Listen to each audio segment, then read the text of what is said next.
Hello বন্ধুরা, সবাই কেমন আছেন? আশা করি সবাই ভালো আছেন। প্রতিদিনের মতো আমি কিছু কথা শেয়ার করার জন্য আপনাদের মাঝে হাজির হয়েছি। রক্তদানে মেয়েদের সচেতনতা। যদি হিমোগ্লোবিন 12 পয়েন্টের কম হয় তাহলে রক্ত দেওয়া যাবে না। কমপক্ষে 4 মাস পর পর রক্তদান করা যাবে,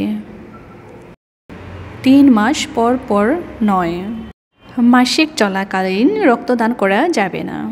মাসিক শেষ হওয়ার পর যদি হিমোগ্লোবিন কমপক্ষে 12 থাকে তাহলে রক্তদান করা যাবে।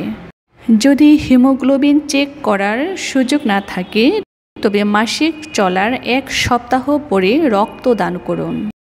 গর্ভাবস্থায় রক্তদান করা যাবে না। এমন বাচ্চা যদি থাকে তাহলে রক্তদান করা যাবে না। রক্তদান পূর্বে অবশ্যই হিমোগ্লোবিন চেক করে নিন। রোগীর আত্মীয়কে বলুন অন্যান্য টেস্টের পাশাপাশি হিমোগ্লোবিন টেস্টটাও করিয়ে দিতে। খরচ খুব বেশি নয়।